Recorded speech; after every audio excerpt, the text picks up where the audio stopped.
Good morning, everyone, and welcome to the ESMP training session on routine shortages reporting for marketing authorization holders and of centrally authorized products. I'm Pedro Ferreira, monitoring value stream, and I'm very pleased to open this training today as it constitutes an important milestone of the ESMP project. Before we start, some housekeeping notes. Please note this session is being recorded and will be available through the MA Corporate website and YouTube channel. All participants can ask questions or give input via Slido. And by attending this training, you also consent to the processing of your personal data as explained in the MA data privacy statement for Slido.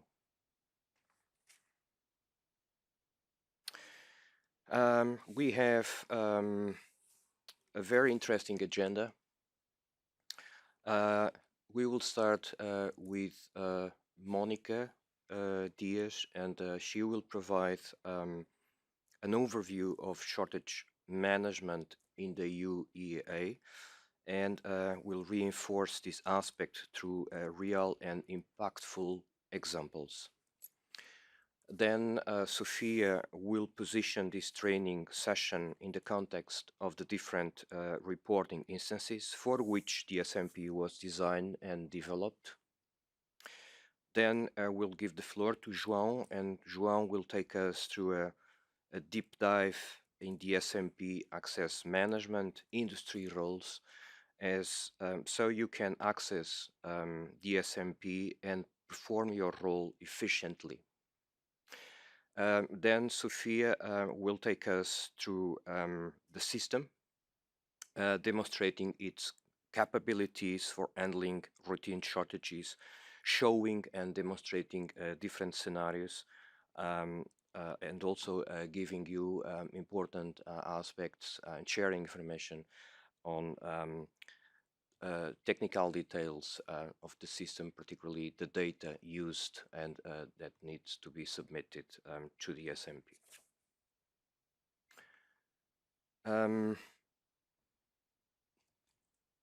Next slide, please, Pia. Next slide. So the goals of this training.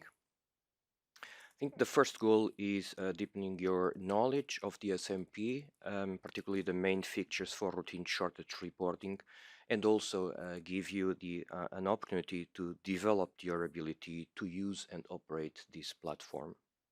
The second role, or the second objective, is provide you an understanding of the importance of consistent, accurate, and timely reporting in managing shortages across the UEA. Monica and Sophia will have concrete examples how this can be achieved. And finally, given the fact that we'll have Slido and we'll also have quiz, you have an opportunity to participate in real knowledge sharing for efficient management of shortages. And therefore ensure that your full readiness to use the system will be, let's say, completed by the end of this training.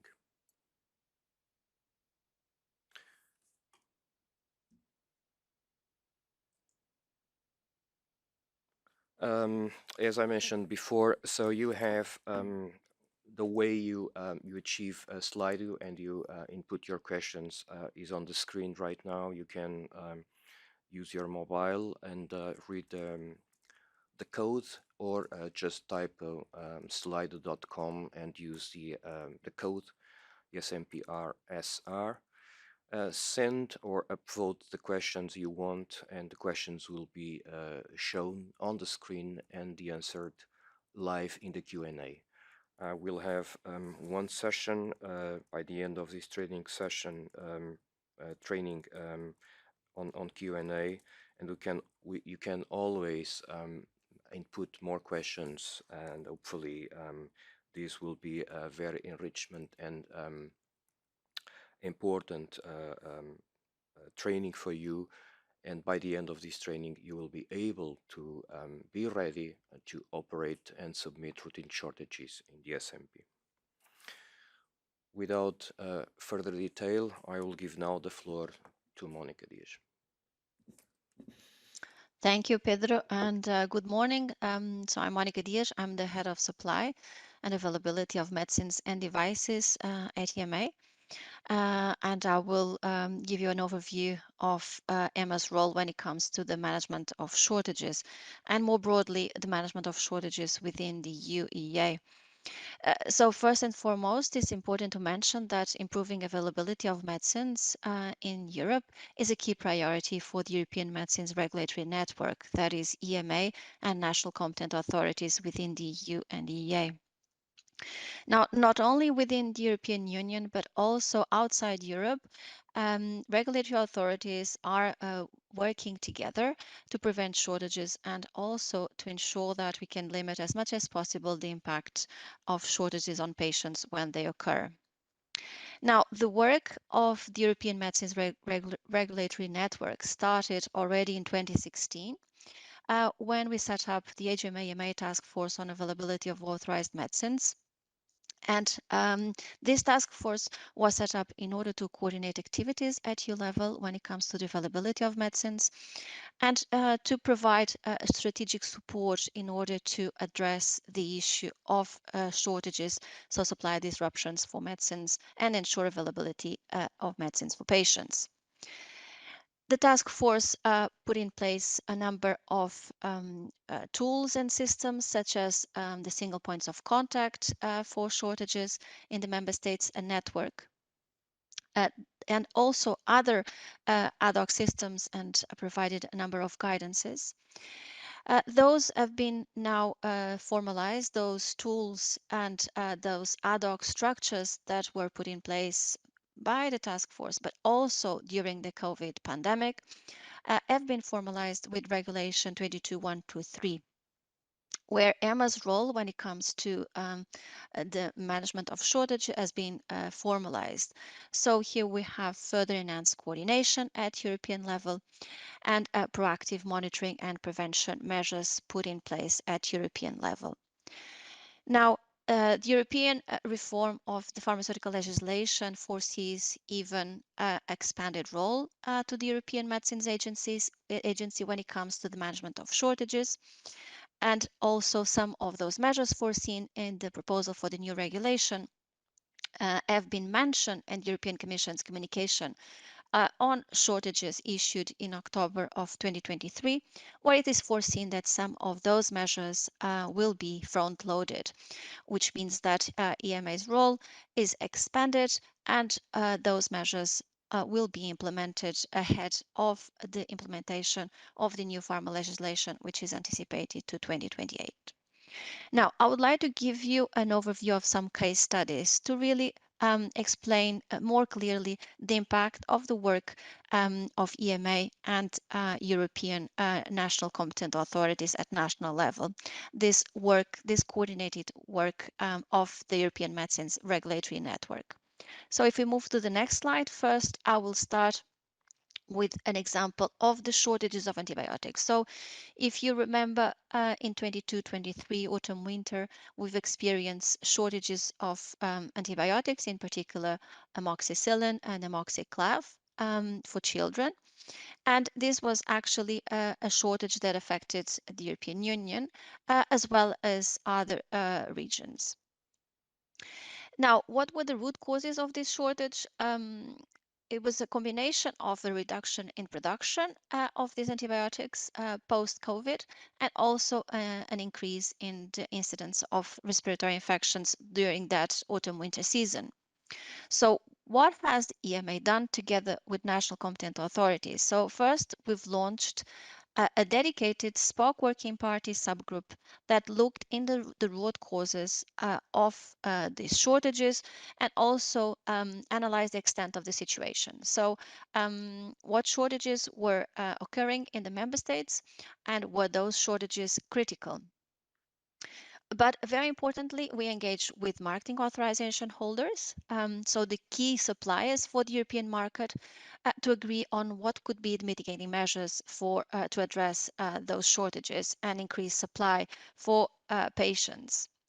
We also cooperated, of course, with EU institutions, but as I mentioned before, with our international partners. We've liaised with trade associations as well as other organizations, healthcare professionals and patients, and also wholesalers and distributors. So we've cooperated with all stakeholders in the supply chain to understand what were the problems and how could those be resolved.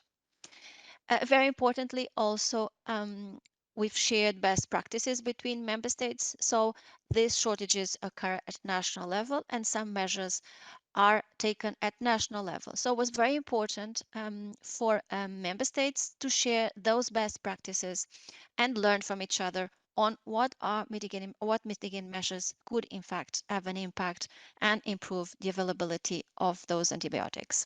Where necessary, regulatory flexibilities were also allowed for pharmaceutical companies to increase supply.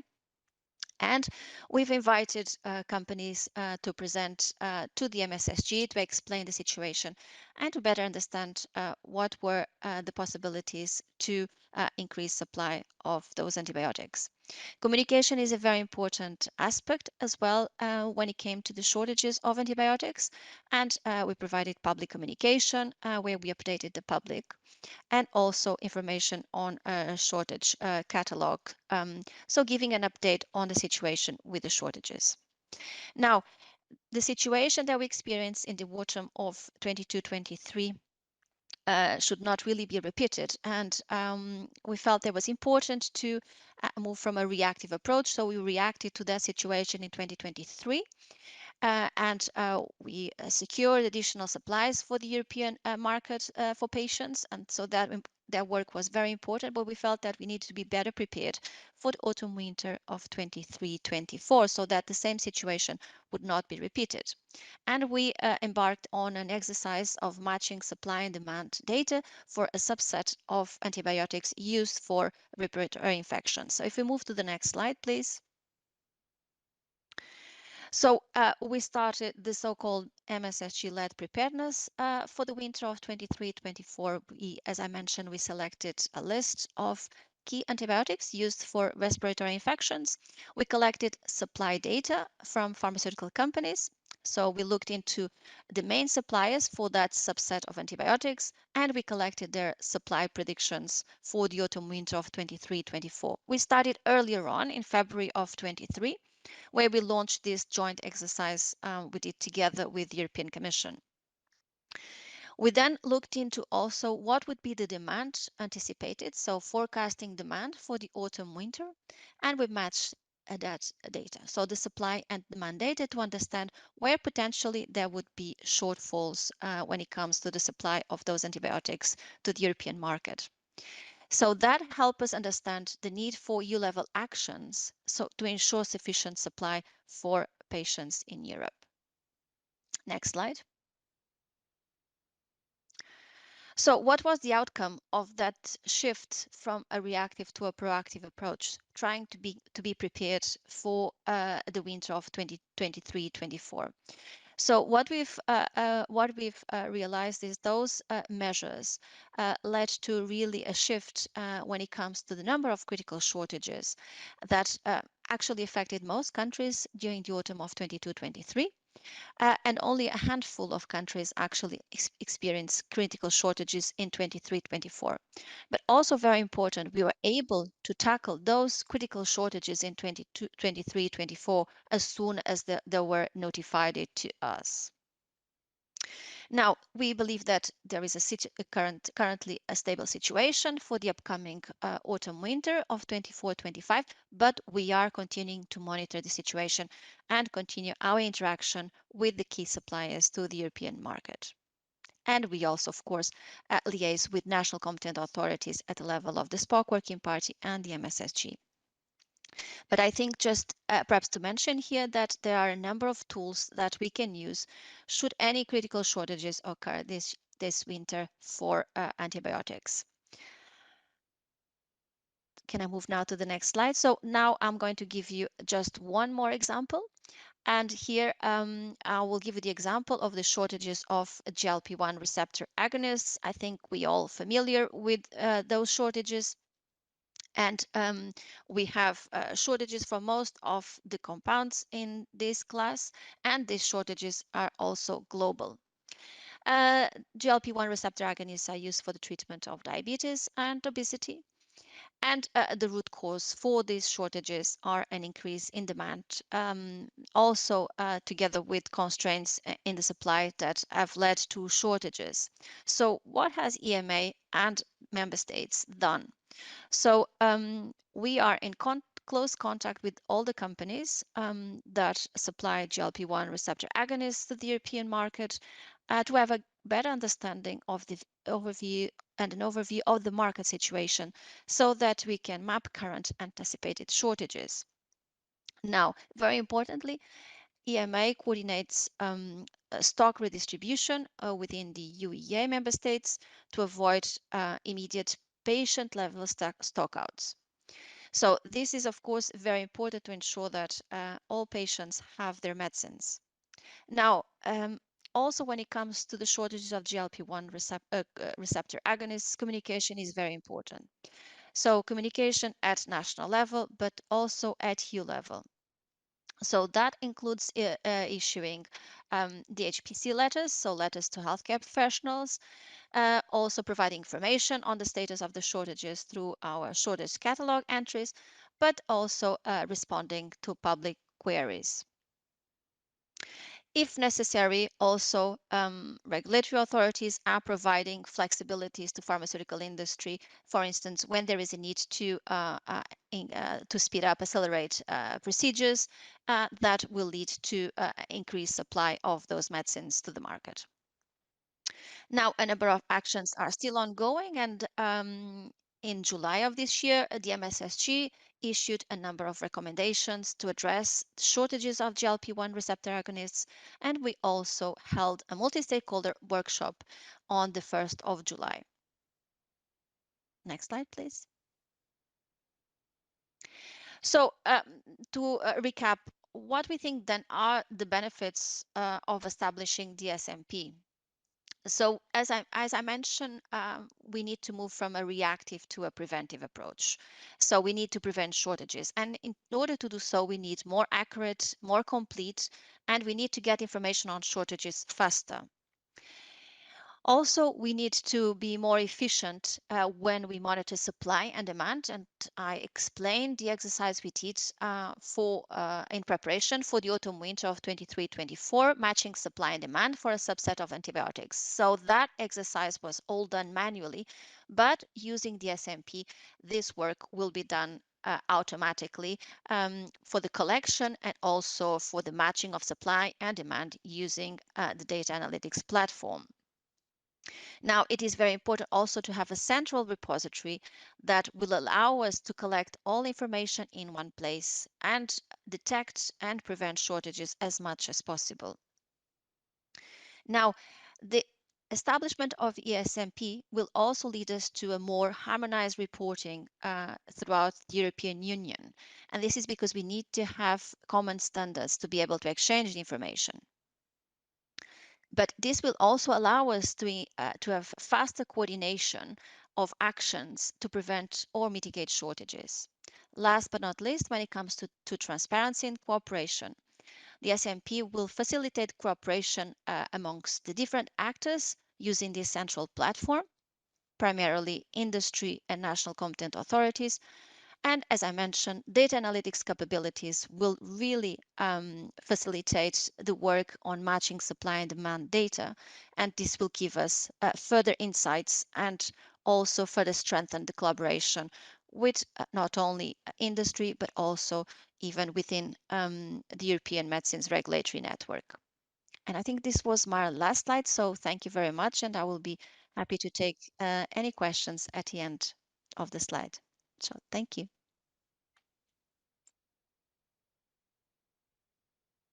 Thank you, Sophia. I think we can move on. Thank you very much, Monica. Good morning, everyone, and welcome to this session of the training. So my name is Sofia Zastavnik, and I'm the product owner of the ESMP. So I'll now start with a bit of an overview of the ESMP. Now, of course, we know it aims to enable information exchange for better prevention, identification, and management of shortages, as Monica also implied. Now, the main components of the ESMP are the data collection, analysis and reporting, case management, but also data integration.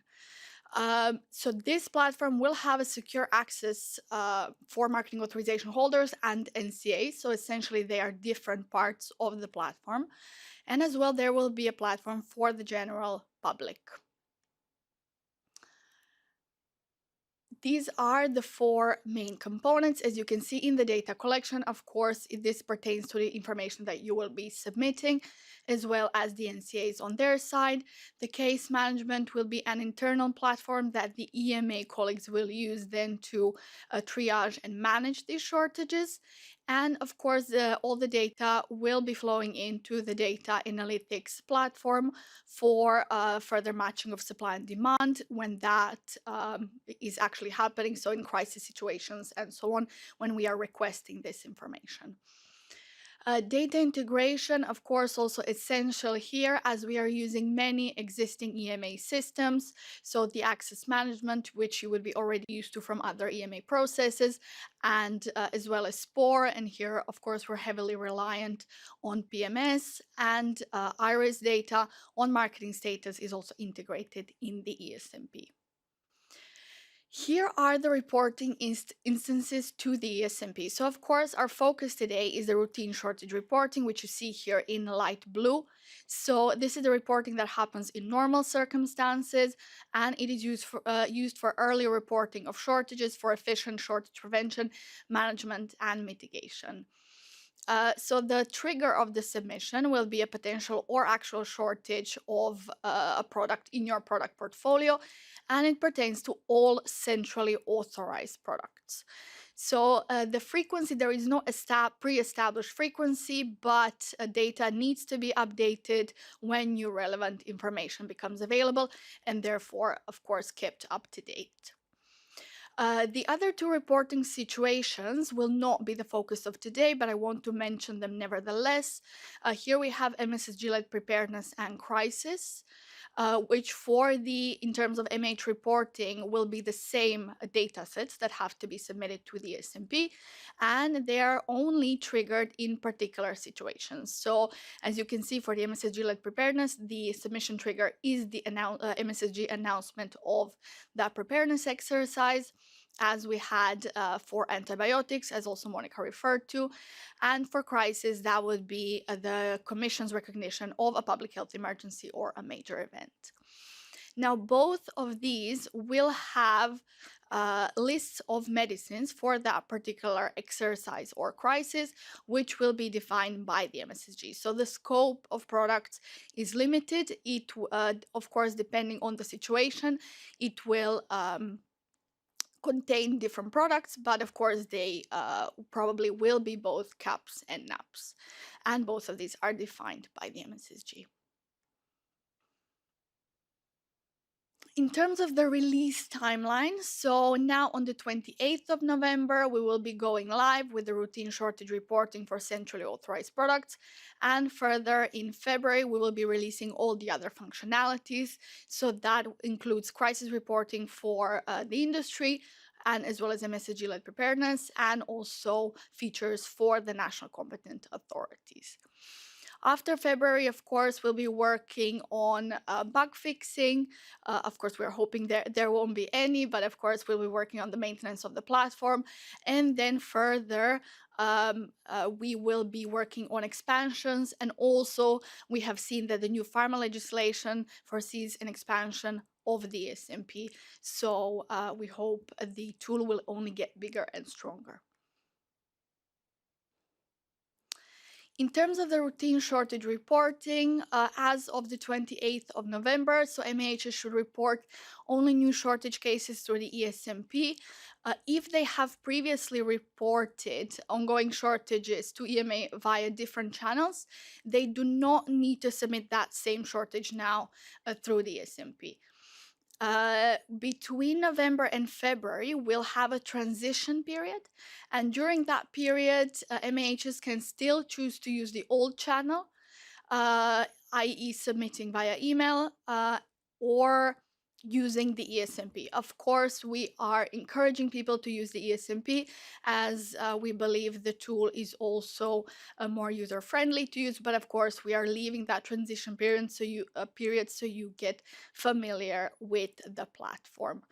As of February, all the new shortages of caps have to be reported exclusively through the ESMP, so other reporting channels will no longer be available. Now, all of that, I think with all of that, it's important to say that this does not impact national reporting requirements. So the reporting that had to be done through the EMA is the only one that will be impacted, and all the national reporting requirements that you had remain completely unchanged and should be followed alongside ESMP reporting. So this is again a zoom in on what we'll be focusing today. So again, all caps, all actual and potential shortages to be reported when you are made aware of them. And now I'm gonna pass over to Stephanie now to take us through the quiz just to see if all the information was clear here. Indeed. Thank you so much, Sophia. So please, you can join on slido.com now, entering the code ESMP-RSR, or by scanning the QR code that is shown on the left of the screen here. So we would like you to join the quiz question. The question is, which of the following statements are true? Multiple answers are possible here, so it could be that more than one is correct. Please tick all that you believe are true. The first statement is routine shortage reporting is available in normal circumstances for monitoring potential or actual shortages of centrally authorized products. The second statement is only a subset of centrally authorized products for human use are included in the scope of routine shortage reporting. The third statement is starting from 28 November 2024, MAHs should report only new shortage cases through the ESMP and not resubmit ongoing shortages already reported to EMA. And the last statement is the frequency of reporting is predefined and does not change based on new relevant information. I see we already have over 70 answers on this. Please take your time, choose an answer, and we will shortly reveal the answers. Thank you.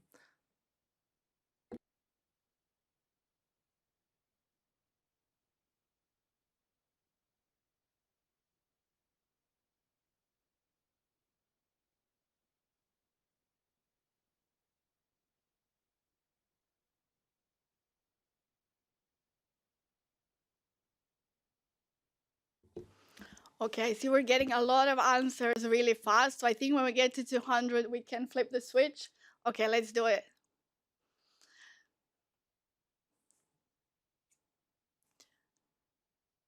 Okay, so routine shortage reporting is available in normal circumstances for the monitoring of potential actual shortages of caps. Yes, it is. 90% of you said so. So that's amazing. Then starting from the 28th, MH report only new shortage cases which have not been reported to the EMA via different channels. Again, very correct. Only a subset of caps is included. That is incorrect. And we see that not many people voted for that, which is good. Frequency of reporting is predefined. Again, not a true statement. So, okay, we see that the information that we presented stuck, and that is clear. So I will pass on. Do I pass on immediately? I'll pass on to Pedro to pass on to Joao. Thank you. Thank you very much, Sophia, and all also participants for this amazing result. And now it's João will give us a good overview on the ESMP user access management. João, I just have one call for you. Is as we are slightly over time, I would like you to do some kind of time compression and use your abilities to deliver the next slot in less time. Thank you. I'll do my utmost best. Good morning, everyone. Welcome from my side also to this session. I will guide you through the user access management for ESMP. So all the preliminary steps that you should do in order to engage with the ESMP platform. So in a nutshell, my objective is to inform you about the two different role profiles that you can have to engage with ESMP. We have the ESMP administrator as well as the ESMP user profile. On both, I will basically explain the process that you need to follow from the moment you should create or have activated an EMA account to the point that you can actually perform the different operations that each of these role profiles allows you to. We start with some prerequisites that are shared with both the two different role profiles. So in order to engage with ESMP, first of all, you should ensure that you have an active EMA user account. Maybe from previous engagements with EMA, you already have an EMA account. So if that's the case, please just make sure that it's active, that you have set your password and username. Otherwise, there is a self-registration form. I will also guide you through in a demo later on, so you can quickly see how it is done. Other than the EMA account, you should have as well assigned to that account one role, can be an admin or and a user role. And in case you are to perform the activities of an administrator, you will need to have or to provide a signed proof of authority. Also, as prerequisite, you should ensure that your organization is listed in the EMA's Organization Management Service, OMS. Also, if already done before, it's always a good opportunity to go to OMS and make sure that the data pertaining your organization is up to date. All of this information will be detailed on the user guide that is now also publicly available at the EMA corporate website. On this slide, I just want to make reference to the approval workflow in terms of the roles.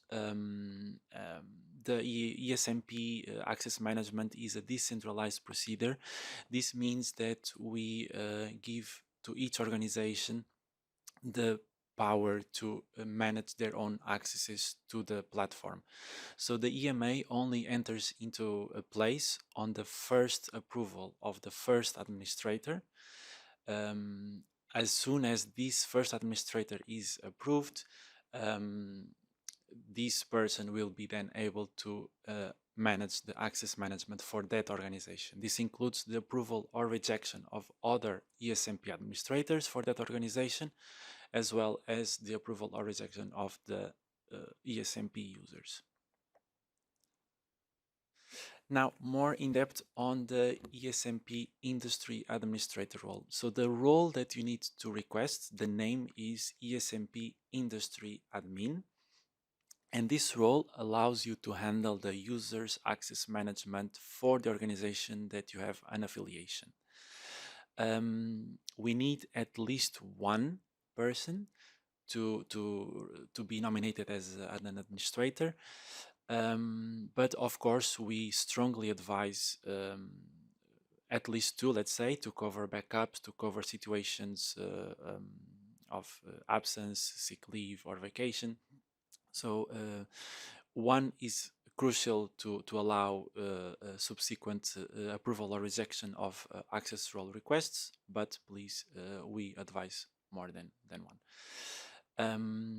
The permissions, or what you can do as an administrator, is again the approval or rejection of subsequent access role requests for your organization, as well as the revoking of roles in case some person does not need to access ESMP anymore.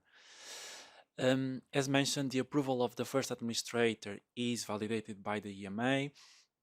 It can take up to 2 working days and requires this proof of authority as an attachment. This is a template file which is normally assigned by the director or senior management of your organization, just to confirm that you are meant to become an administrator for ESMP. Just as a side note, we have another role called External Organization Administrator.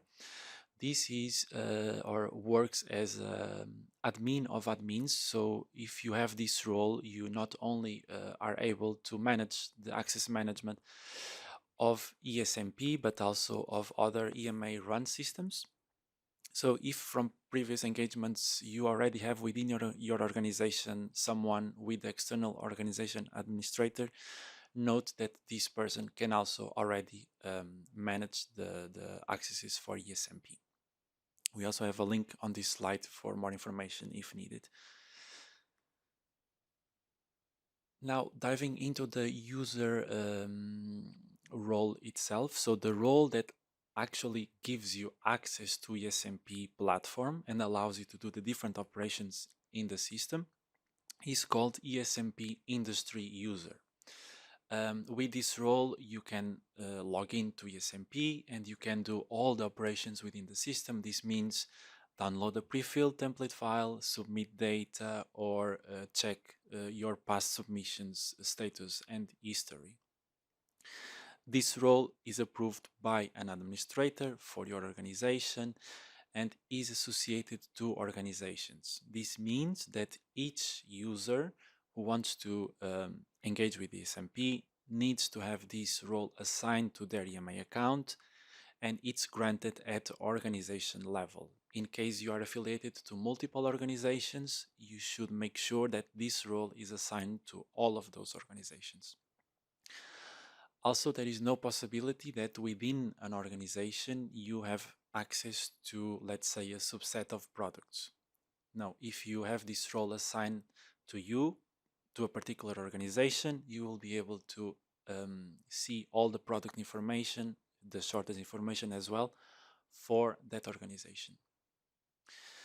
One more observation about the two different roles. They can coexist, but they are independent. So this means that if you have one, you cannot do the operations of the other. However, you can have both. So you can be a user who can access ESMP and engage with it.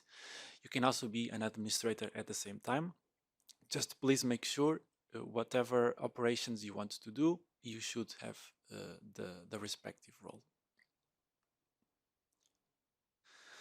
Now, just a quick through and maybe as a summary of the steps that you need to follow in order to access ESMP, which is the main goal of the user access management, more zoomed in. First, again, make sure you have an EMA account active. If not, please use the EMA account management portal for it. Also make sure that your organization is created and the information is up to date in the OMS. Please, for each organization that you have an affiliation, make sure that you have a designated ESMP industry administrator. So this designated person should request the role. And as soon as the role is approved, this person, you can then proceed to the request of the ESMP industry user role, also in the EMA account management portal. You can alert the administrator that you submitted a request so that this request can be approved and once approved, you then are ready to access and use ESMP. So now let's see how it works in practice. So a small demonstration of how you can request a role. First, I would want you to access the EMA account management portal. It's register.ema.europa.eu. As you can see here, this is the landing page. You have all the different operations you can do in this website to retrieve your username, password. And in case you need to create a new account, you click on this first accordion and you see a self-service registration form. This is where, quite straightforward form where you fill in the first and last name, email, password, and then you have your EMA account created. Please use your company's email rather than personal email when creating the account. Now, going back to the main page, assuming that you have an account, then we proceed with the sign in. On the top right corner, you should have the single sign on. Let's click on it. And the first step is to add your username. We will see it shortly. Here you add your username followed by @id.ema.europa.eu. Then you enter your password, the one that you defined when you created the account.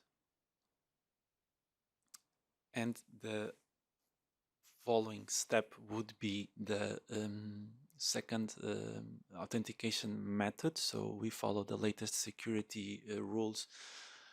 And we also have this additional step where you can see by default we use the Microsoft Authenticator app. So at this point, I receive a notification on my phone requesting or asking if I'm trying to sign in to the website, which I should say yes and type the code that we saw on the screen. I will further detail this in a subsequent slide. So now we are in the platform.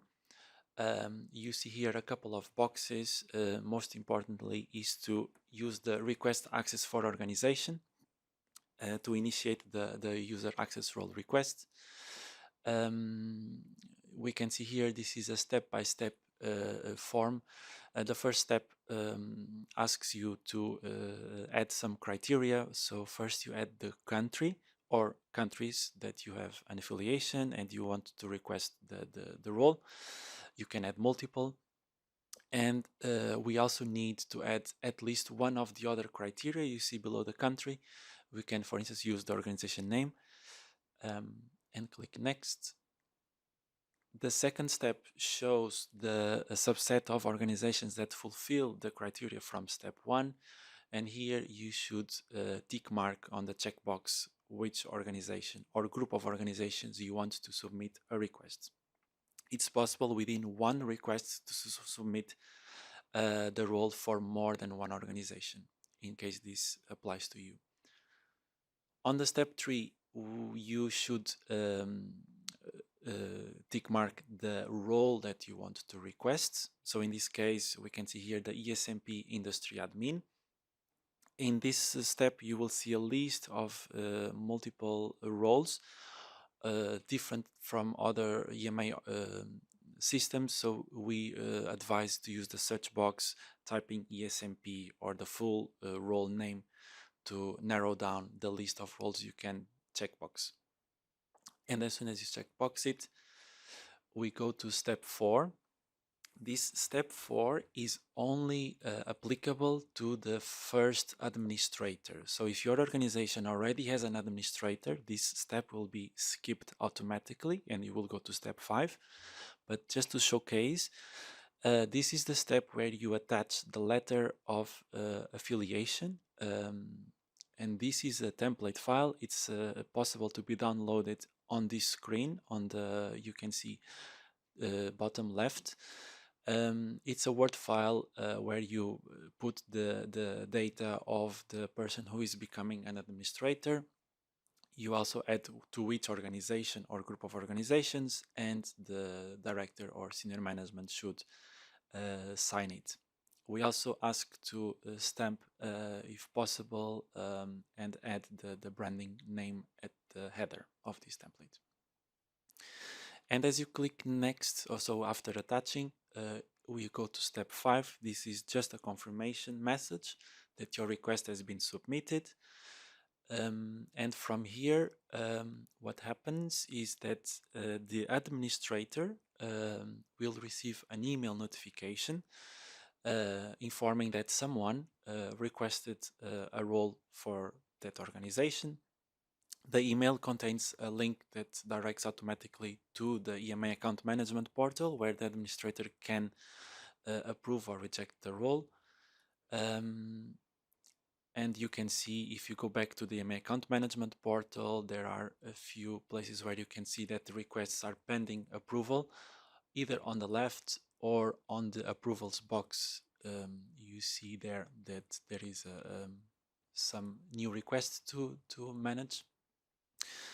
And if you click on it as an administrator, you will then be able to see more information: who did it, the surname, the email, to which organization, what role, and you have the chance to approve or deny. So in case you approve, you see another pop-up just to confirm that this is your decision. And as soon as it is approved, then back to the person who requested the role, you receive an email confirmation that your role has been approved. And from here, and only from here onwards, you can then access ESMP. The link to ESMP will be esmp.ema.europa.eu. You can try already now, but it's not available, so this is not yet live. So this is the preliminary training for next week's go live, but this will be the link, so you can already, for instance, put it in your favorites if you want. This will be the link. And also you can see here a preview of the landing page. And just quickly to explain the authentication method again, we have the username followed by password, as well as the multi-factor authentication method. So this is mandatory, and what we advise is to use the standard Microsoft authentication app. So you would need to download it and install it on your phone.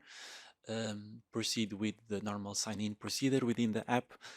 And this is to ensure that when you are trying to sign into ESMP, you will see a code, and this code is then to be added on the app, just to confirm that is you who's trying to access ESMP.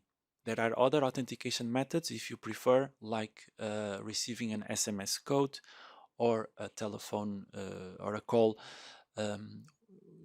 where someone gives you a code that you have to enter at the moment of the sign-in. So very briefly, once you will be able to access ESMP in production environment, you will fall on this landing page.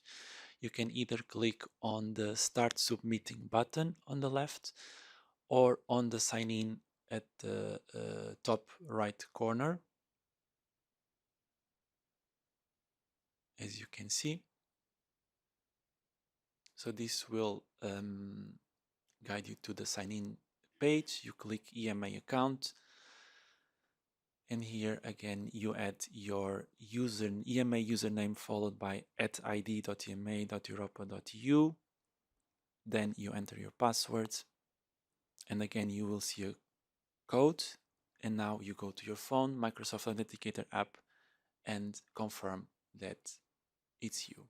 And as soon as you are signed in, you will see your name on the top right, and you will be now further seeing information for engagement within ESMP.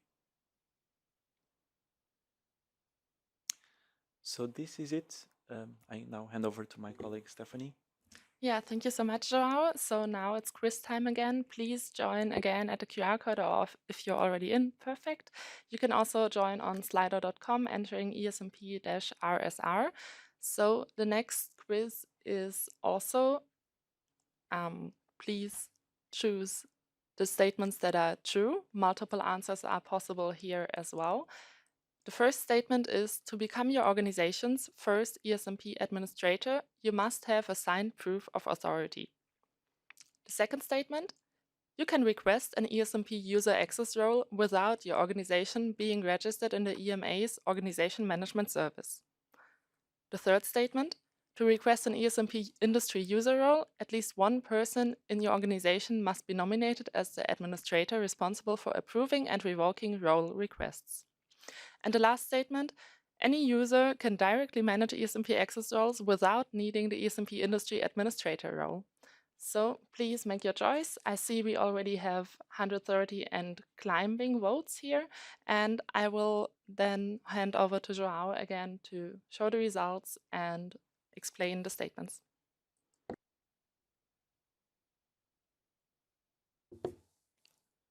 All right. So just giving a few more seconds for people to reply. Otherwise, we see the results. Maybe 200 again. All right, there we go. Okay, so sounds very good. So the first statement, to request an ESMP industry user role, at least one person in your organization must be nominated as the administrator responsible for approving or revoking role requests. This is true. So all of you replied correctly. Well done. To become your organization's first ESMP administrator, you must have a signed proof of authority. Very well, it's correct. Only the first one. Any user can directly manage ESMP access roles without needing the ESMP industry admin role. No, so it's correct. You need that role to be able to perform the access management. And you can request an ESMP user access role without your organization being registered in the EMA's Organization Management Service, OMS. Also false. So as we saw, one of the steps is actually to select the organization. So if it's not in OMS, it will not show up. So this is excellent results. And now I hand over back to Pedro. Yes, Joao, thank you very much for your presentation. Although you did not make a lot of time, but the journey was very interesting, as the security is indeed a legal requirement, and security starts with the accessibility, the right accessibility to the system. Now I will give the floor to Sophia, and Sophia has two main challenges. One is to take us through the core of the SMP, and the second is to make more time. Sophia, please. First one I'm taking. Second one, I'm not so sure. So yeah, so it's me again. So I want to now take you through the actual functionalities of the SMP and hopefully make you professionals in the usage of the SMP by the end of my session. So we tried very hard to make the ESMP quite intuitive and user-friendly, and it is my hope that we have succeeded in that. But of course, we'll go through all the steps now. So routine shortage reporting of centrally authorized products. Again, we're talking about normal circumstances and centrally authorized products only. So this does not pertain to nationally authorized products. Nationally authorized products do not need to be shortages of nationally authorized products do not need to be submitted to the EMA in normal circumstances. So when the MH is aware of a potential or actual shortage, they need to report to the ESMP. The steps are the following. So you will need to select the relevant products under your product portfolio for which you want to report a shortage. You need to download the reporting template, which will be pre-filled with the relevant product information. And then you need to compile, upload, and submit this information. Of course, you need to perform the updates, how to keep that information current, and also when a shortage is resolved, you need to let us know and update the information to have that reflected. And we'll go through all these steps now.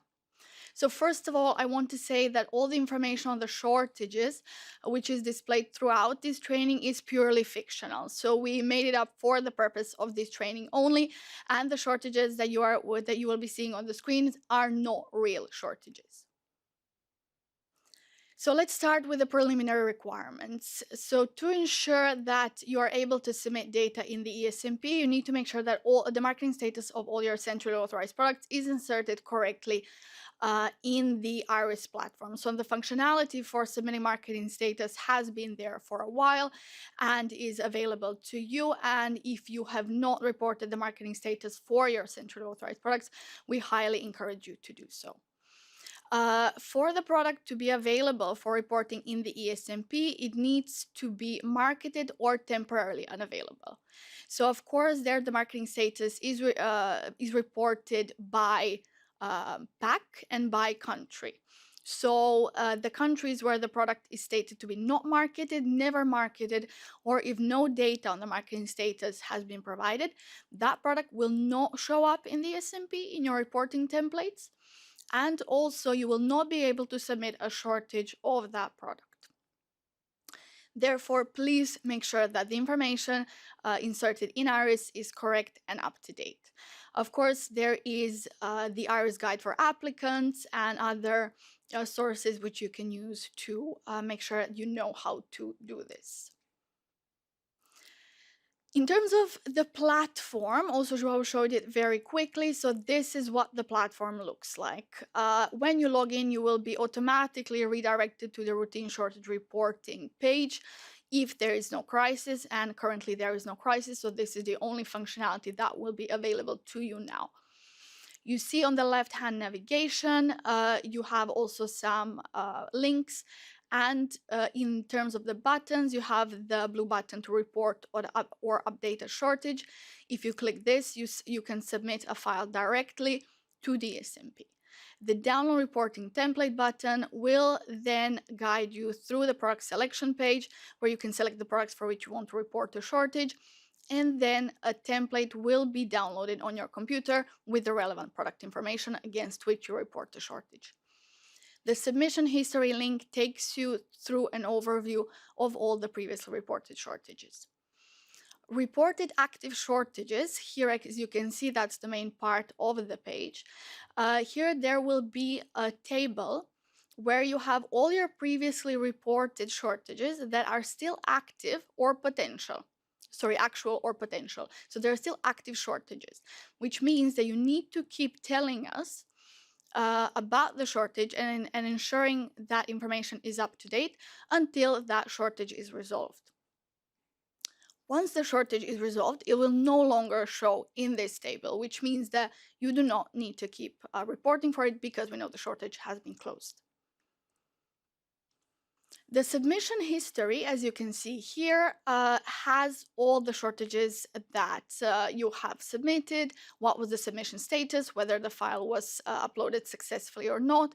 And if you click into it, you will see all your validation messages. If the submission failed, you will see exactly why. So you can click into it and then make sure you are you see all your previous submissions. Now we're going to have a scenario, so to make sure you have an understanding and to give you some hands-on guidance, we will now use this fictional scenario to illustrate the key data entries, to show you how to populate the template, and to highlight any country-specific reporting needs, and to show you some best practices. So let's dive straight in. So ESMP in 500 milligrams is a 500 milligram paracetamol product, which has varying availability across EU EEA countries. Therefore, it requires a tailored reporting approach. We can see the product is marketed in Germany and Italy, and it is temporarily unavailable in Spain. In all other EU and EEA countries, the product is not marketed. So let's say there is no shortage occurring in Germany, but in Italy there is an active shortage, and in Spain there is a potential one. So the timelines and the root causes for these shortages differ, and they're multifaceted. So there's manufacturing, quality, and commercial reasons for Italy, and distribution issues happening in Spain. So of course they all have different prevention and mitigation plans, different shortage impacts, and other information differences as well. We'll also show you how to update the information as the shortage dates for Italy will change, and we'll show you how to update that information and how to resolve the shortage.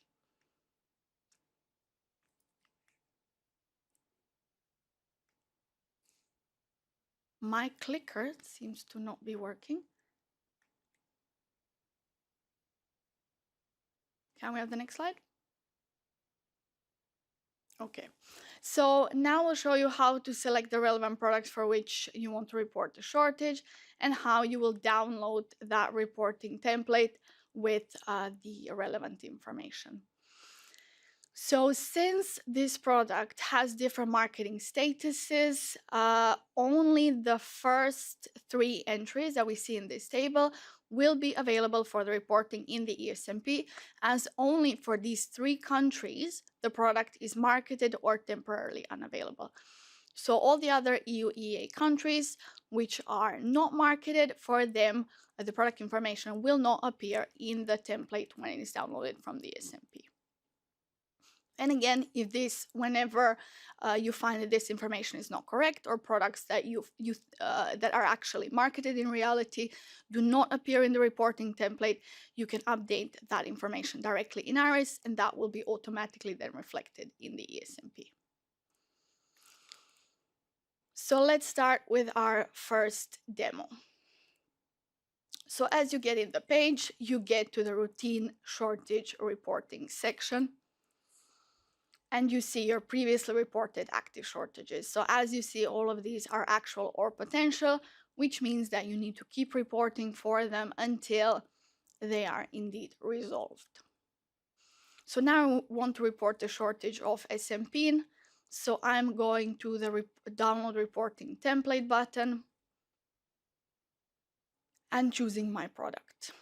In this page, I will see all the products which are under my company's portfolio. So all of these products I can report a shortage for, and I will then choose the one which I'm after. So now that's SMP. There on the top right corner, there's also a search bar, so you can put the name in directly. Also, it is possible to choose multiple products to report a shortage for at the same time. As you can see, my template is now downloading, and it will show up in your download folder with the ESMP shortage file name, which you can also choose to change if you want to. As you can see, the product information has been filled in, but all the other data elements are empty. Once you submit information on the shortage of this product, and the next time you go on the download reporting template, the latest information you submitted will be shown in this template. Now, the data elements for shortage reporting. This is all the data that needs to be reported when there is a shortage. Some, of course, data elements are mandatory to be submitted, some are conditional, and some are optional. All of that is detailed in the ESMP implementation guide. So how to compile, upload, and submit relevant information. So now let's go through all the data elements to show how they will be populated for this shortage. So first we start with the pre-populated information. Now this data will come from PMS, and it will come from IRIS. So you do not need to insert this information yourselves, and moreover, if you change any of the information in these data fields, that will not be ingested by the system. So it's important to note that you cannot change PMS or IRIS data, so the information on products or the marketing status, through the ESMP. The ESMP is only a consumer of these data elements and not the master data repository of these. Also, the PCID field we left here for future proofing as it will be added to PMS in the future, but currently it is empty. Now, this is what the data will look like for ESMP and for each of these countries. As you can see, one line refers to one packaged medicinal product in a particular country. So if the product is marketed in all EA and EU countries, then you will see 30 lines, one for each EU EEA country. Now let's insert the shortage information for these products. So this is the shortage information that has to be added. So it's basic information on the shortage start and end date, why the shortage is happening, what is the point in the supply chain where an issue is occurring, and then countries where we're having manufacturing issues, increased demand, and distribution issues if that is applicable. There is always a free text field in each of these sections where you can insert additional information if you choose to, but you are not mandated to.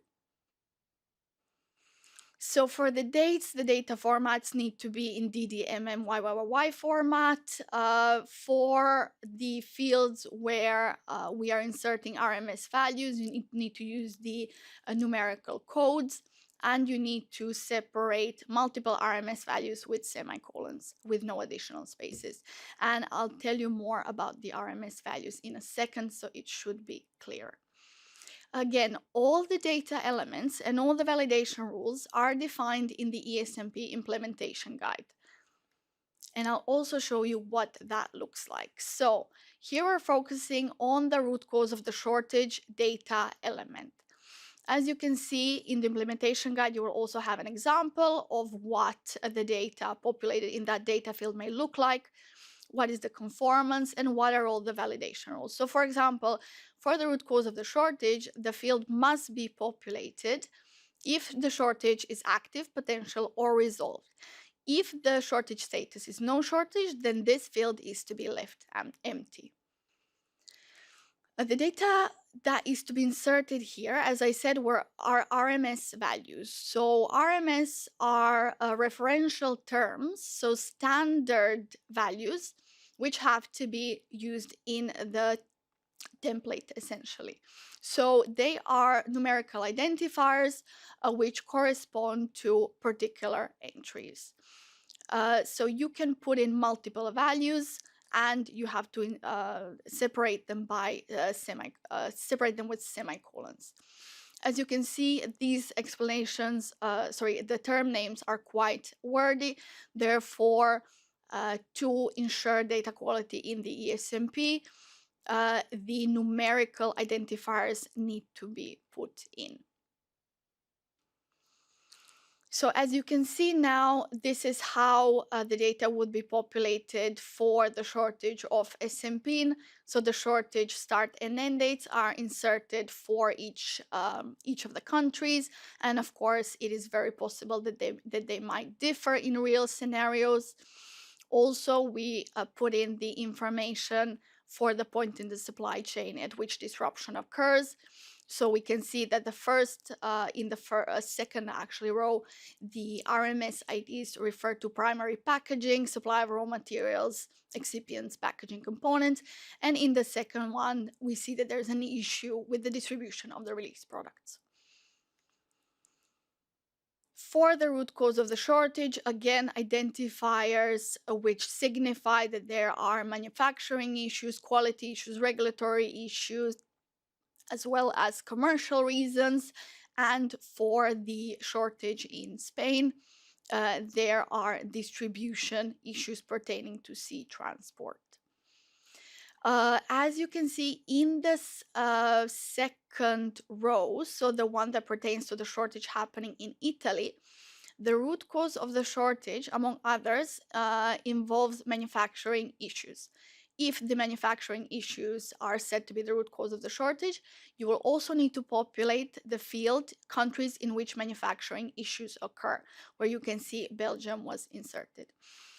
So the same rules apply to the countries in which increased demand occurs and countries with distribution issues. So if these root causes are chosen as the root cause of the shortage, actually populated, then you need to tell us in which countries these issues are occurring. And again, additional information on the root cause of the shortage, free text, and it's up to you how you want to populate that and if you want to populate it.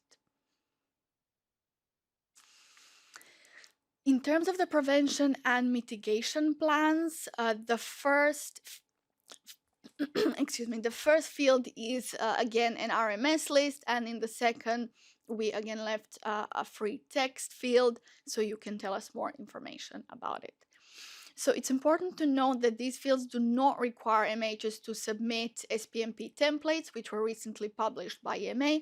But if MHs choose to submit those templates to EMA, they can mention it in the free text here as well. So currently there is no connection between the ESMP and the SPMP data that is submitted via other channels.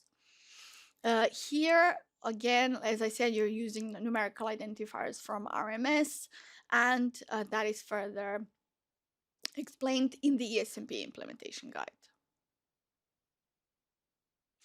So again, we're using standard values, which are pretty straightforward. So here we see that there are three values.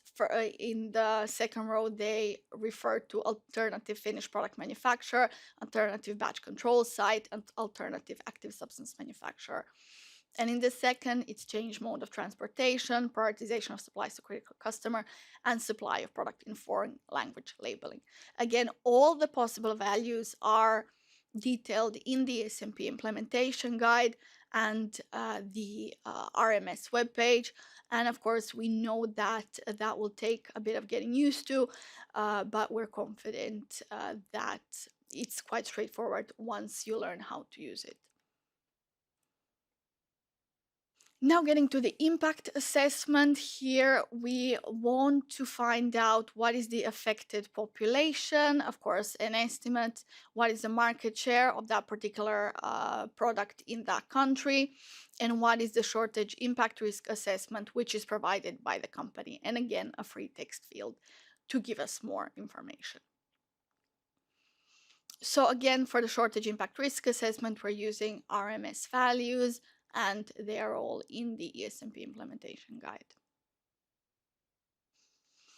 So here we see that the information on the affected population for each of the country has been inserted, the market share, which is in percentage, and the shortage impact risk assessment, which is given by the company.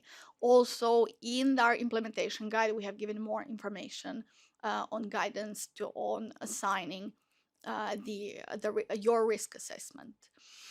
So we can see the first one is considered medium and the second one is high, and that is further elaborated in the additional information field. So we can see that the risk level is medium due to limited alternatives available and consistent market share, but the second is high because the market share is very high and there are no marketed alternatives. Of course, this information is to be inserted to your best knowledge. So of course, we are not expecting you to know all the marketed alternatives in the market, and we want some very, very basic information that actually any information that you might be aware of that will help us assess the shortage. And that is also very important in the potential alternative therapies section. So again, two data fields, which are pretty straightforward. In the first field, we're only asking if you consider alternative therapies to be available. So it's a yes/no field. And the second field is a free text one where you can tell us about your best knowledge on alternative therapies. So you can see yes and no have been inserted here. So for the Italian entry, we know, let's say we as a fictional company know that there are alternative therapies. So there is SMP in 250 milligrams, which is marketed in Italy, therefore can be considered an alternative, and also ibuprofen can be used. In Spain, there is no alternative. And again, This is free text information, and we're just asking you to insert the information to the best of your knowledge. You can also insert just an active substance. You can also tell us about products. So whatever information you have that you know that you believe could be helpful for the management of the shortage. And then we get to the additional information field. So fields, so here we're again trying to get any other information that you might have.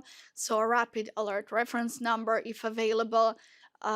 Also, we want you to tell us if you notified other authorities or if there was a queue defect report, if there is reference to a related pending regulatory actions, and if there are any required NCA actions.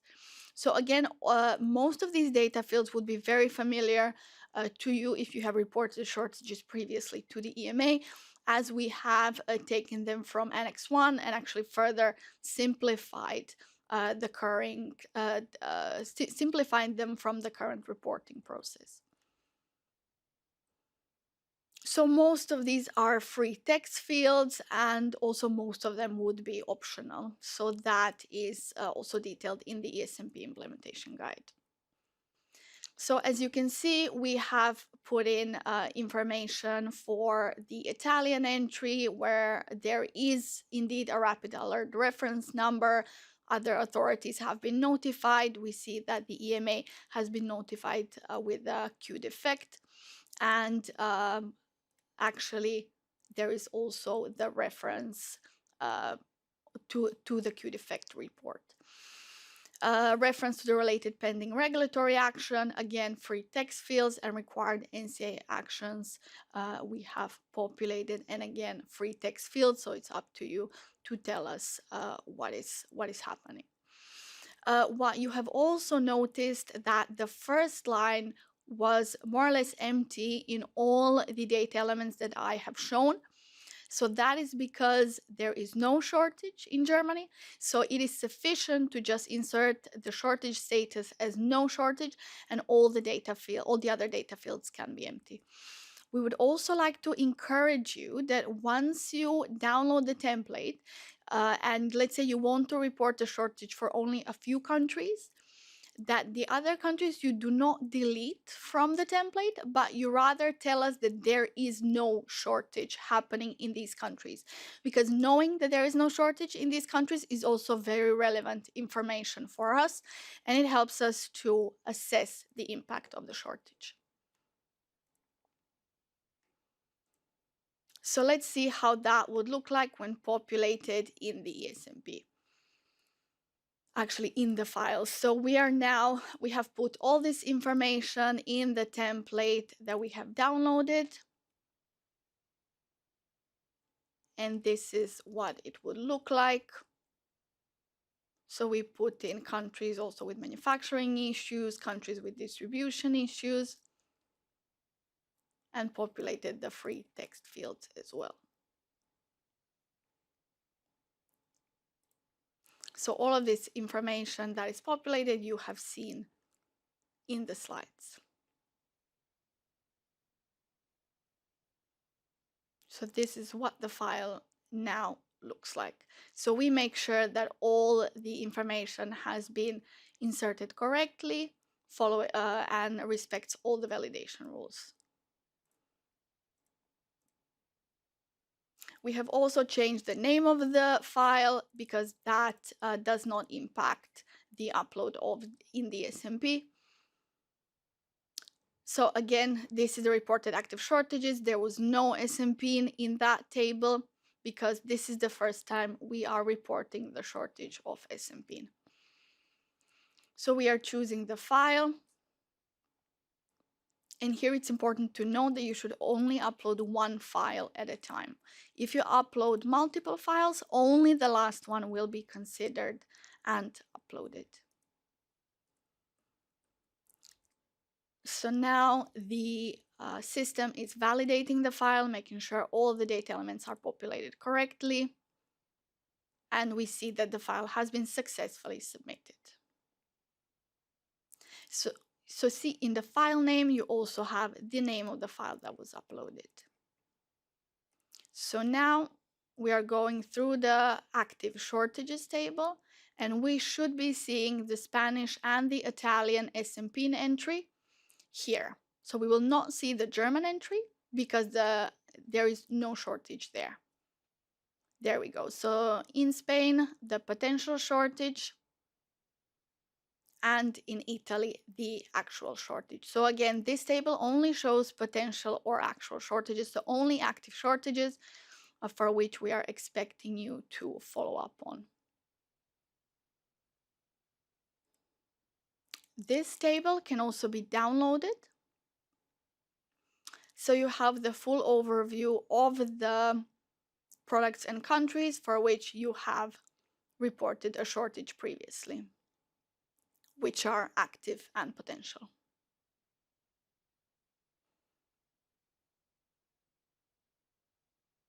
So not all information on the shortages will be shown here, but just the basic one. So what are the products, what are the countries, and shortage start and end dates. So here is the Spanish entry, and here is the Italian entry. And we will also be making sure as an improvement to sort the products by name, so you will have all the same products grouped together.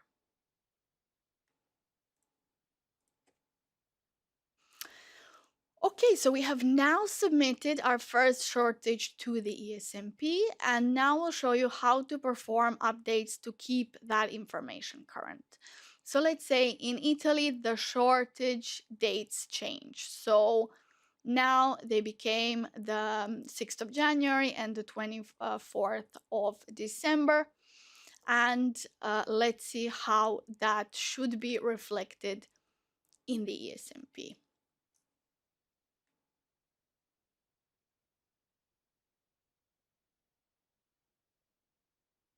So again, these were the previously reported entries. And this is the Italian one. So we see the 15th of Jan and April as an end date. So what we need to do now is to get back to our file. And this is how we'll be updating the shortage. So let's now go back to the file, which we had in our download folder. You can also in the ESMP go to download reporting template, and you will have the same information that is now shown on the screen downloaded.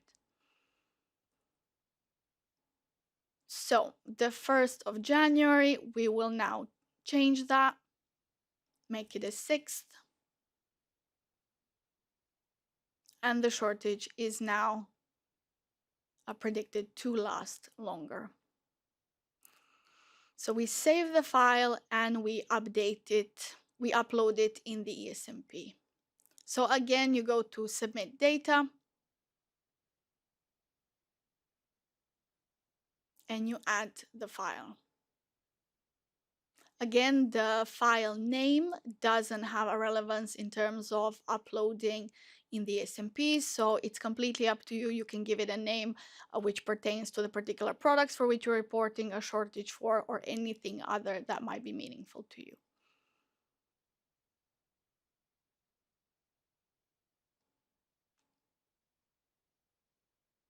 Okay, so this upload was successful.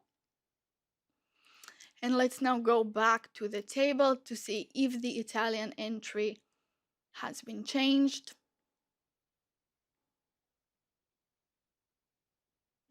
And we can see that it has. So now it reflects the current dates.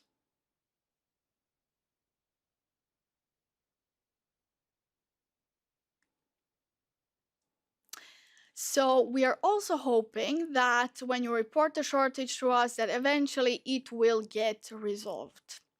Once a shortage is resolved, the data that is submitting to the EMA, to the ESMP, also needs to be updated to reflect that fact. So the upload is done also by submitting an updated file. And we have now seen we have changed the shortage status in the file. So the shortages that used to be active or potential are now resolved. So it is also important to note that the information in other fields can be updated to reflect the latest information. If there was any change, let's say in the root cause, point in the supply chain, or anything else for that matter. And also the information on the shortage, all the details on the shortage, have to be populated when you're telling us that a shortage is resolved, because we need to know which shortage was resolved and what the issues were of the shortage that was resolved. So all the other data elements have to be populated as well, which is always the case for any active, potential, or resolved shortage. Only when the shortage status is no shortage, you need to populate only the shortage status data element and nothing else. And let's see how we update the information.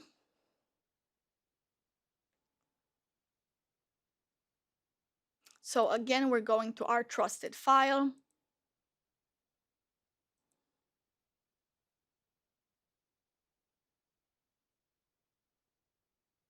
And we're changing all the shortages to resolved.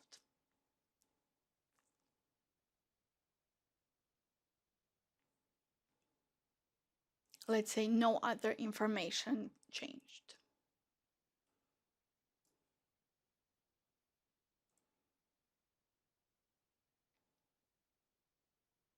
Here we can see that the Spanish entry is still potential, and in the Italian one, the shortage is actual. So we go to report and or update the shortage,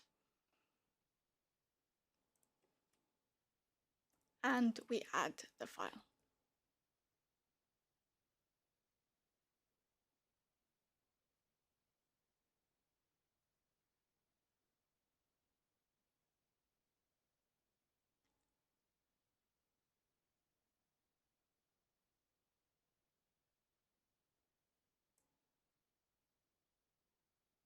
Again, a successful submission.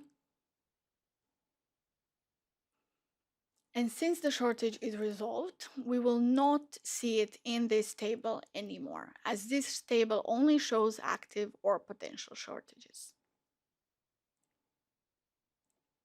So ESMP has disappeared from this table because the shortage was resolved.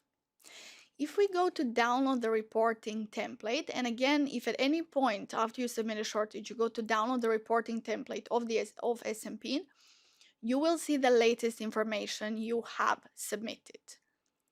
So you do not need to keep an active copy of the file on your computer, but you can always download the latest information that was submitted from the ESMP and then perform updates on that file. So now we have again downloaded the reporting template for ESMP. And we can see that the status of all the products for all the countries, actually for all the countries, has now changed to no shortage. So since you told us that the shortage is resolved, we know that there is currently no shortage. So when if there is a shortage again of that product, then you can download it and insert the information on the new shortage.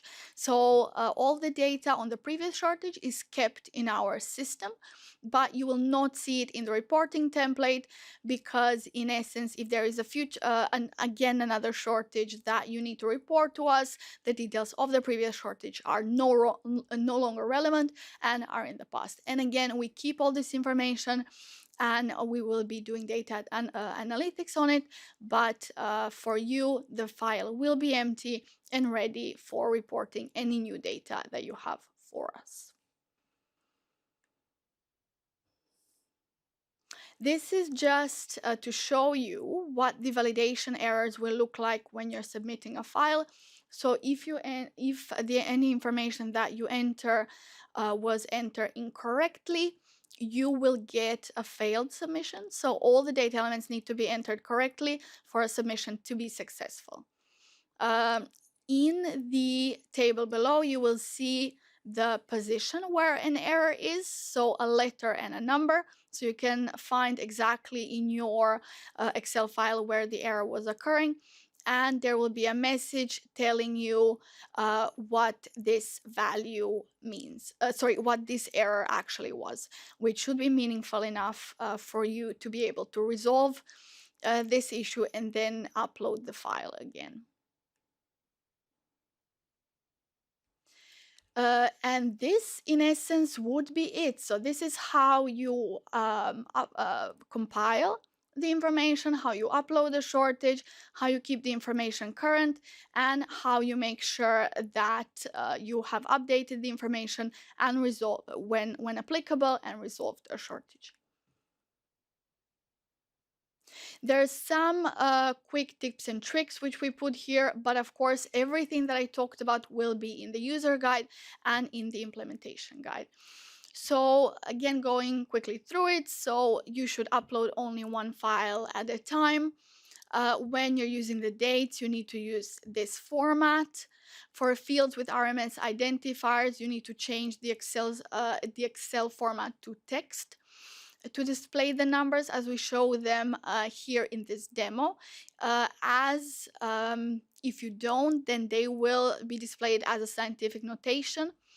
But regardless of how they're displayed in the actual Excel, we know that the numbers are entered correctly and they will be uploaded correctly by the ESMP. So it is also best practice to select all the cells in Excel and change the format to text to avoid any formatting issues, but that's completely up to you. You're also asked not to modify the order of the columns or add any new columns, as again, the file will be rejected. And only data in the first worksheet will be processed, so do not create additional worksheets. When entering multiple values in one field, separate them with semicolons. The marketing status, again, must be only marketed or temporarily unavailable in IRIS for CAPs before submitting information in the ESMP. And if you need to, again, for the products where that marketing status is the reality, and for any marketing status changes for central authorized products, make the updates in IRIS rather than in the ESMP, as you cannot change the marketing status of a product in the ESMP, and it only is displayed there for viewing purposes to make you be able to understand the product information at a single glance. So marketing status of centrally authorized products will remain in IRIS. Changes will sync to the ESMP, I think immediately, but worst case within 15 minutes. And do not change the pre-populated product information. As I already said, that pertains to SPOR data and IRIS data as well. So if you change any of the product information, that will not be uploaded by the ESMP and the change will not be reflected in PMS. In terms of best practices, of course, you need to ensure accurate data entry. So you need to review all the information to make sure that there's no discrepancies, all the mandatory fields are completed. So double check everything before you submit it. There will be, of course, internal coordination if there's multiple people in your company which are submitting shortages for the same file. So please use version controlled files to prevent multiple or outdated submissions.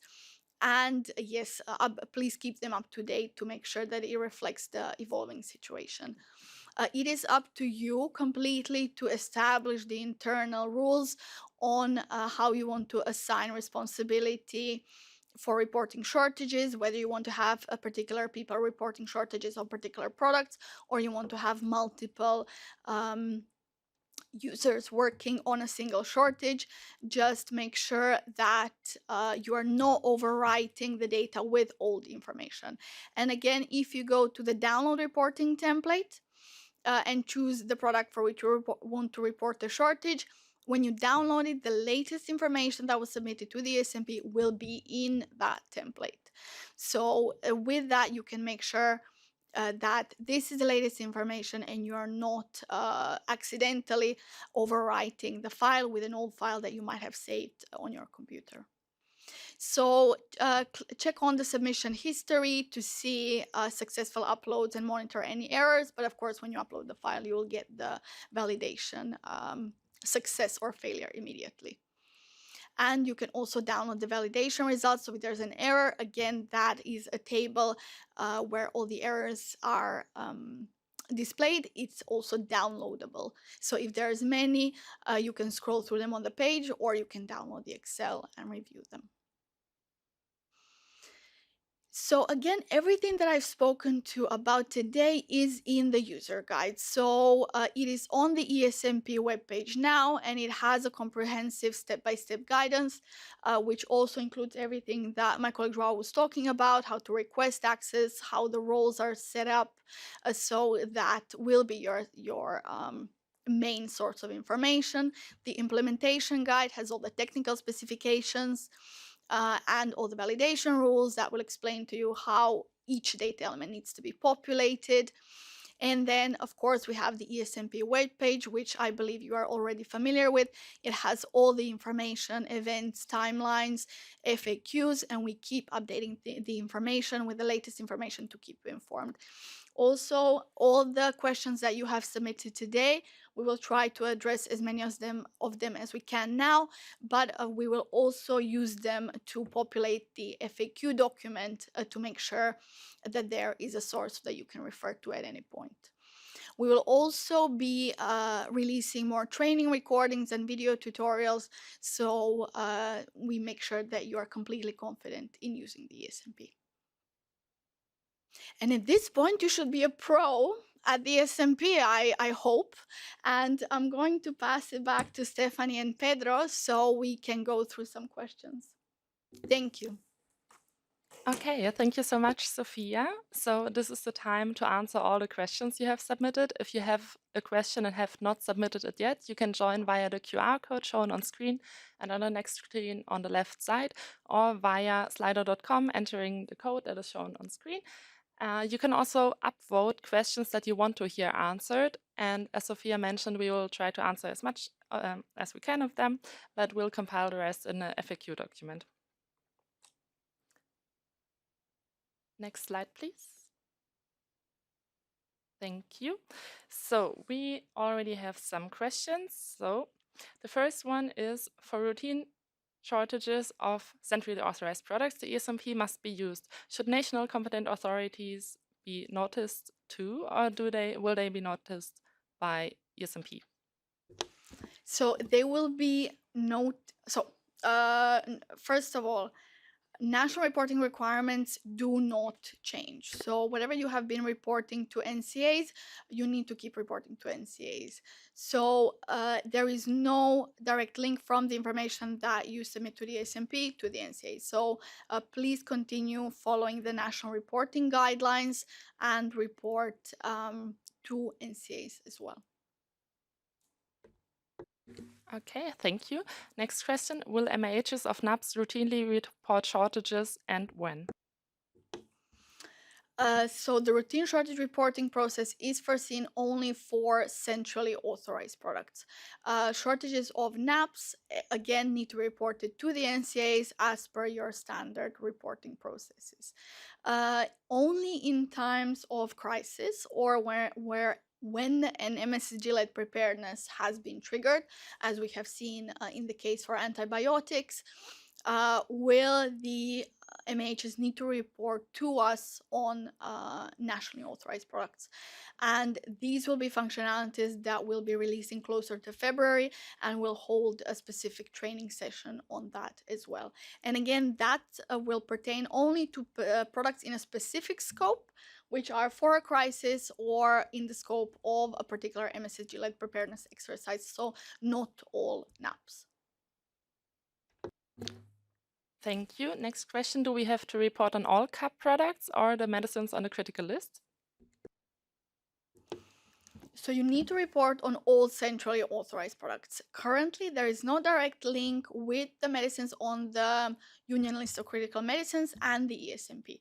So the Union List of Critical Medicines we have only used for prioritization of nationally authorized products for which data needs to be submitted to PMS on pack sizes and in the future on manufacturing sites.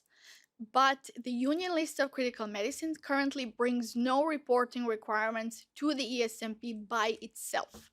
Of course, if there is a crisis, it could happen that some products which are critical on the crisis, or all of them, are on the Union List of Critical Medicines. As let's say in the case of COVID, there was a particular scope of medicines which were critical for COVID.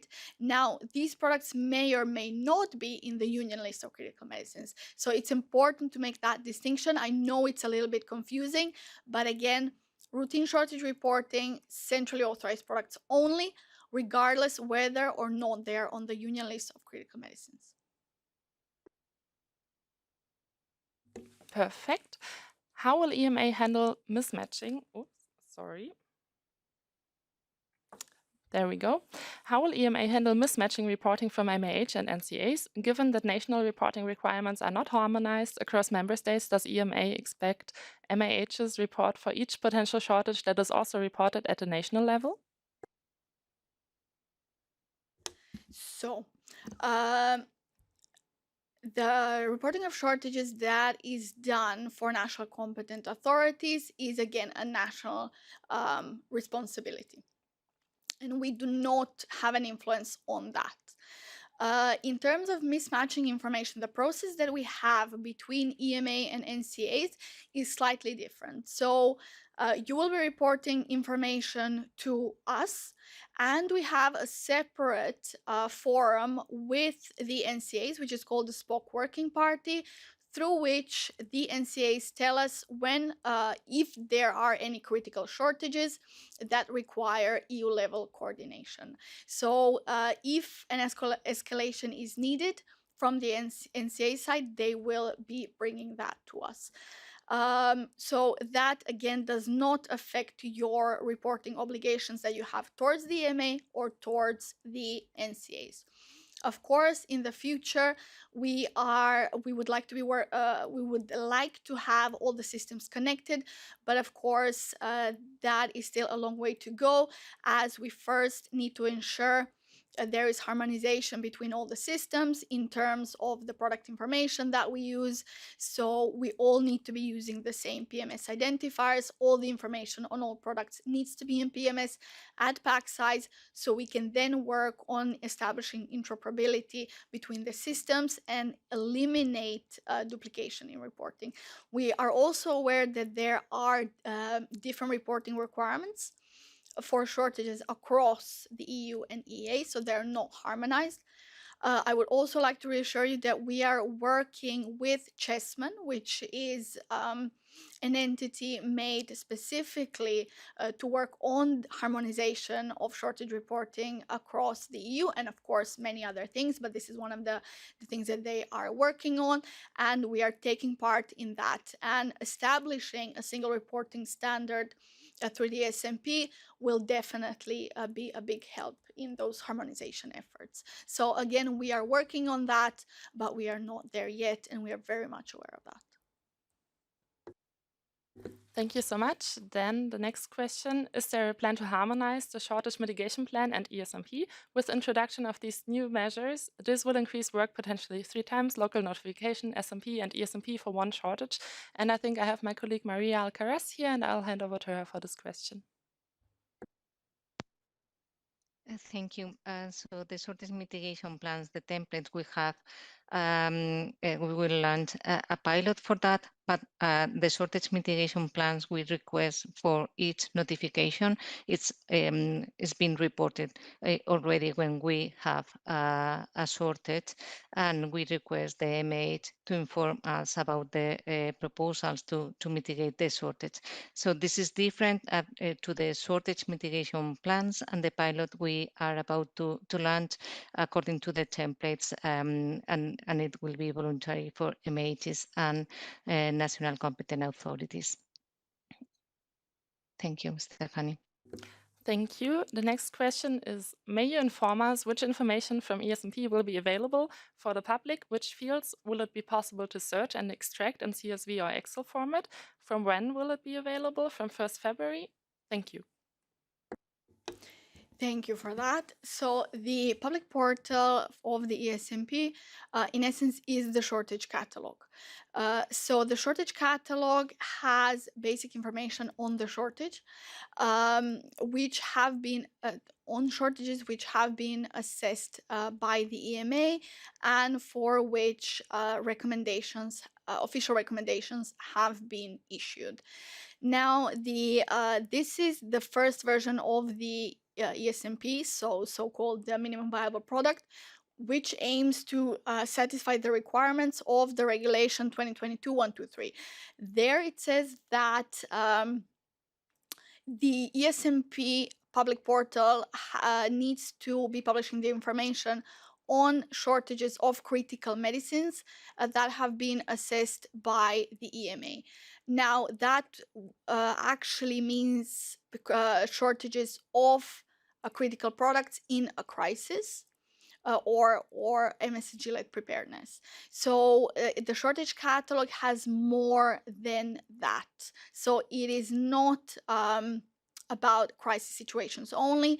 The shortage catalog has information about shortages happening in, let's say, peacetime, that have been assessed by the EMA. So that is already available on the EMA webpage and can be accessed.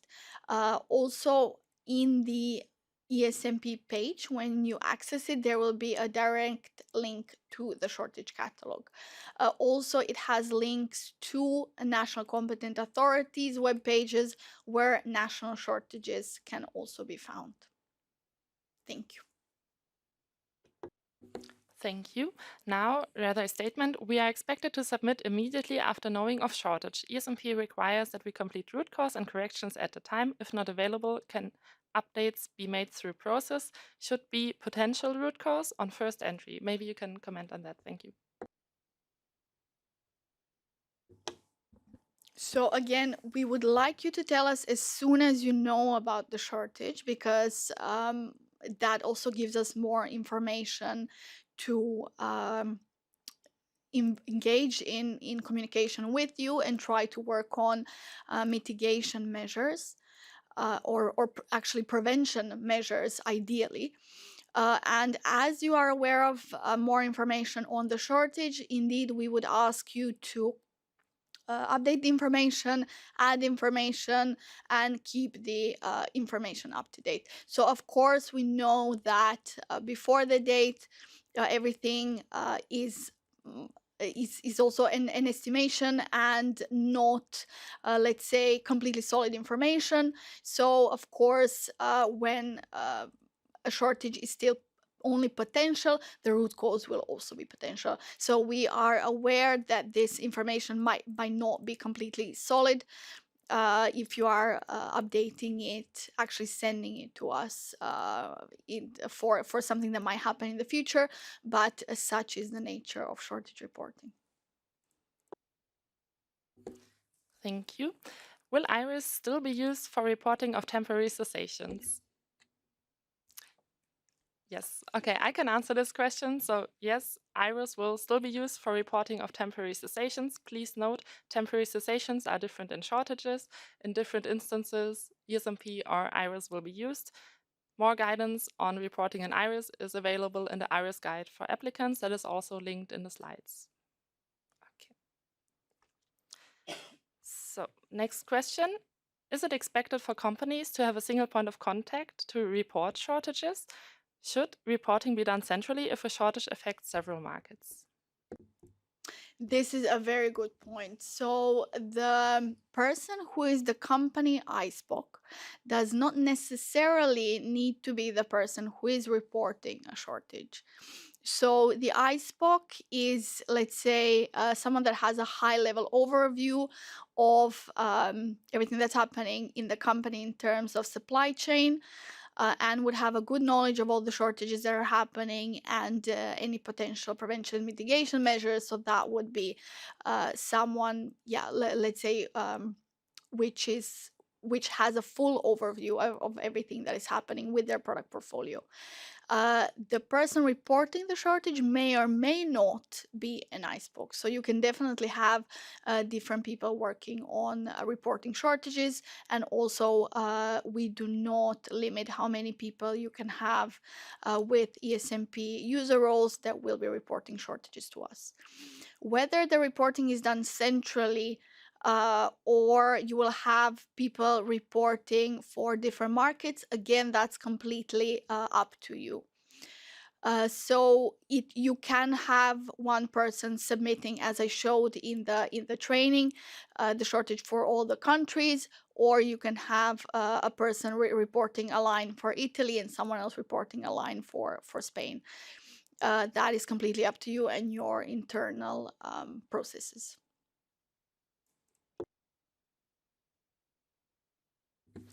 Great. How are reportable potential shortages defined? If the MAH cannot fulfill orders from wholesalers for a limited period, but this is not expected to lead to any patient treatment interruptions, is this reportable? Maybe Sophia, maybe Maria can also advise on this. There is no definition for potential shortage, so there is an ongoing discussion to define what a potential shortage is and at what level. So this discussion is being held at the level of the spoke working party, but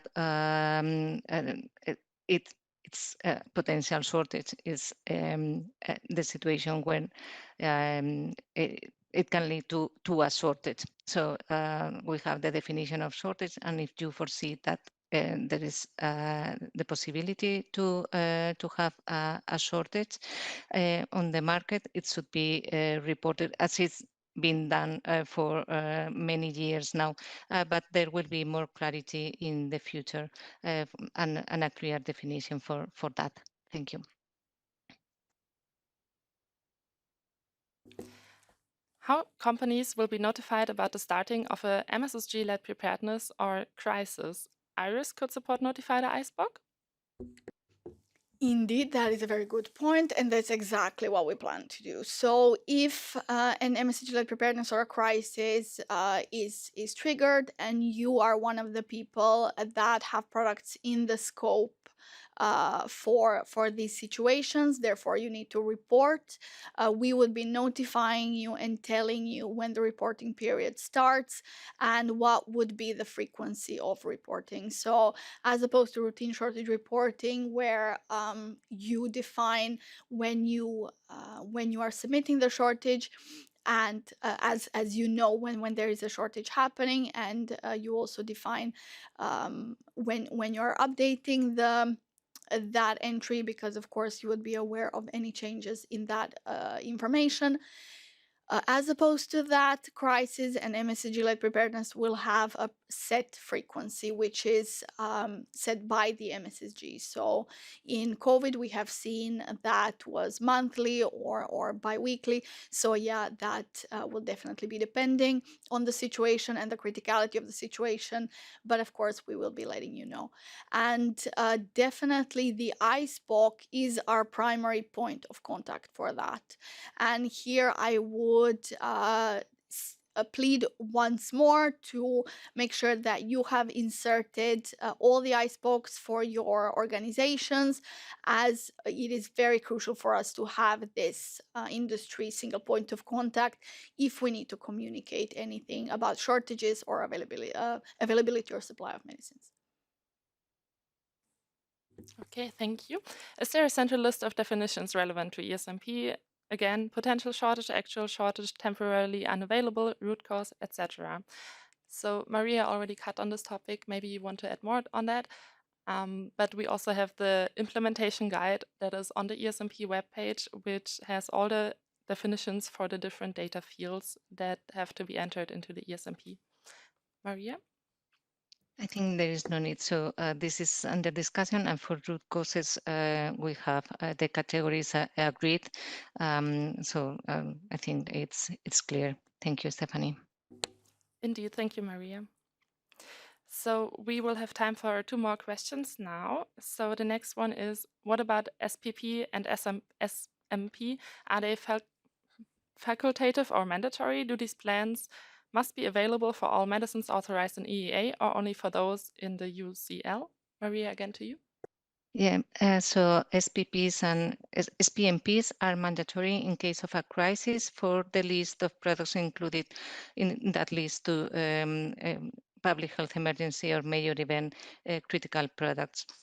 For the rest, it's voluntary and it's we have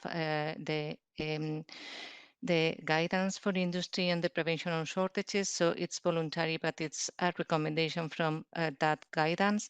The scope will be defined by the new pharma legislation. So, it's according to the proposal from the Commission, it could be applicable to all medicinal products marketed in the EU, but this is under discussion at the Council level, so we won't there is no mandatory scope beyond crisis. So I hope that I have replied to that question. And if I can just add, so in terms of the data submission in the ESMP, the data elements for shortage prevention mitigation plans are extremely straightforward there. So there is only one field with standard values. So as you have seen for the root cause, where there are predefined values, that's the same way that you will be populating the data for routine shortages in the ESMP. So it is not very elaborate. So you're just telling us this is the prevention and mitigation plan, or if you have multiple strategies which could be inserted in the ESMP, you will just need to put in the relevant RMS codes and insert it. So it's a super straightforward process and should not be confused with what Maria was referring to. Thank you. Thank you. So in terms of time, this is the last question that we will answer. We will compile the other questions in the FAQ document as mentioned. So the last question for today is, have you considered to automate the submission of these info through a web form with standard terms lists to be picked instead of asking the MAH to fill manual in Excel? This would minimize the human errors in filling. Thank you very much for that question, because we have.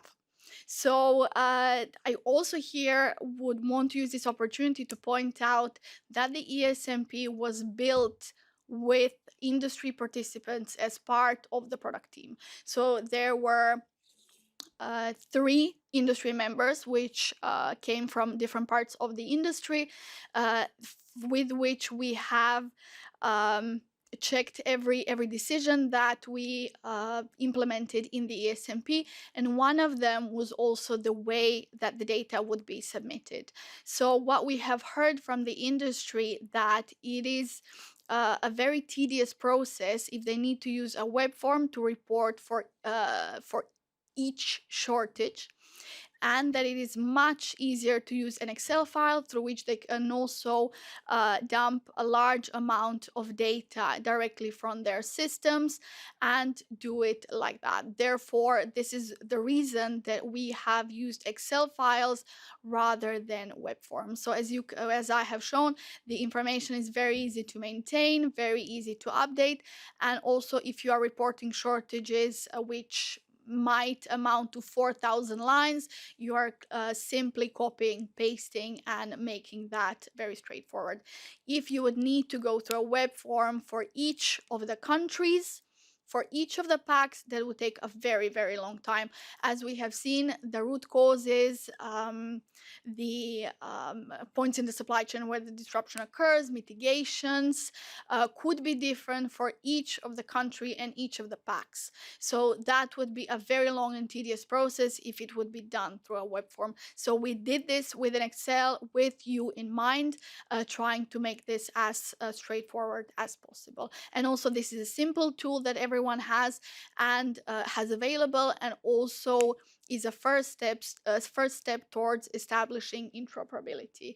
Because if you want to copy the data directly from your internal system to the Excel and submit it to the ESMP, that is very, very possible and could be considered a first step towards interoperability, which the web form could not. Thank you. Thank you so much. This is it for the questions, and I'll hand over back to Pedro. Thank you very much, my colleagues, and also all the participants. I wouldn't go through these 5 bullet points, but I think what comes to my mind immediately is, please, the system will be available from on the 28th of November. So then you will be able to use the system for routine shortages. I also believe that particularly this last part with this real knowledge sharing for efficient management and how you would operate the system was also very positive in my view for you. The questions are also very valuable. All the unanswered questions will be answered in due time, so please bear with us. And I would like also to highlight the fact that in case you have any question or issues, please Google ESMP and you'll land in the ESMP webpage where you have many information available, the documents, due dates, and I'm sure the ESMP Go Live will also be available there. Next slide. Just to also conclude that this training is part of a wider communication plan. This information is also available on the ESMP webpage. And finally, next slide. And finally, just to give you a brief update on the upcoming events. Yesterday, the marketing original holders user guides was published again, ESMP webpage. On the 28th of November, we go live with this part of the system. And then also 2 important milestones between the 9th and the 13th of December. There will be an end-to-end user acceptance testing between HMA, NCAs, and also EMA users.